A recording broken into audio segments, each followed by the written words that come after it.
Hello, we're down at UFC 127 Open Workouts with none other than Brian Ebersole. Good morning, Brian. How are you? Yeah, good. Just had a bit of a sweat on the mat and ready to go take a nap now. Oh, nice. Perfect. So this weekend, you're actually making your UFC debut against Chris Lytle, actually replacing Carlos Condit.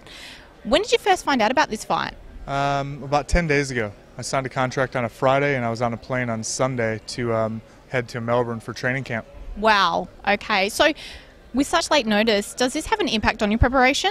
Of course it does. I was preparing for what I deemed to be an easy fight, no offense to my previous opponent, on another show called Fate in Queensland. So technically I should have fought like 3 days ago. But again, I thought that was going to be an easier fight, and compared to Chris, obviously it would have been. I think most people would agree. But I had to rush into training camp, get 8 or 9 hard days in, just to feel a bit more confident for the pressure and the cardio that's going to be needed for this fight as opposed to the other. And then, yeah, media week, got to deal with all this stuff. Exactly. And so with dealing with all the media, and obviously you've had such late notice as well, how do you maintain your focus for the fight? I sleep a lot. So in the end, I have nice dreams. The dreams keep me on my path. Fantastic. Okay, great. So you actually are from the United States, but you reside in Australia. What does it mean to you to be fighting in front of your now home crowd on the UFC, which is, you know, arguably one of the biggest martial arts events in the world?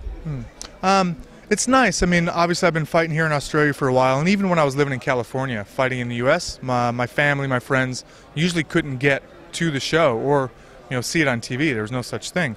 So to be able to have everyone that I know see this show, Australia and the US included, South Africa, England, all the places I've coached, amazing opportunity.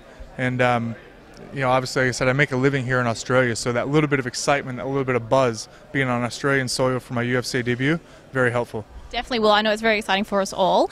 And finally, in one of your recent fights or past fights, we've actually noticed that you had an arrow shaved into your chest hair. I think I've got the makings for one. We think you do, perhaps. So, yeah, I mean, that was my question. Is there going to be any surprises this Sunday? I think I have the makings for one. Yes. Interesting. Do you mind if I ask the strategy behind that? I'm just very subtle with how people need to beat me. They got to hit me in the chin.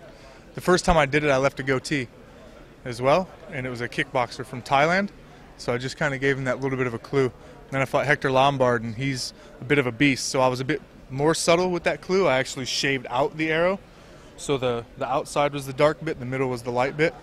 So you get really creative then? Yeah, but nobody's really figured it out yet. I haven't been hitting the chin.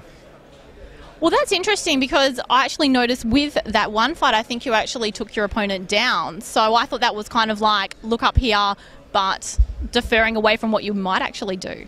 I'll leave it open to interpretation, yeah. Yeah, but the first thought was obviously just that cheeky bit, because I'm the wrestler. You got to hit me here to beat me. If you wrestle me, you're going to lose. Okay, great. And finally, actually, one of our fan questions is, what motivated you to actually get into fighting? I get bored on weekends. I mean, to be honest, I've wrestled my whole life, and every weekend we had a wrestling tournament. Once college wrestling was over for me, I was just a bit lost. I got a little bit depressed, to be honest. And yeah, I just found my way through this kind of training to get back into that. I was able to use my wrestling, able to coach other people, but just found that competitive outlet. And it just carried from there. All right, fantastic. Very interesting. Well, thank you very much. We'll let you go and get your rest. And yeah, we look forward to seeing you this Sunday. Thank you. Great, thank Cheers. you. Thanks very much. Thanks.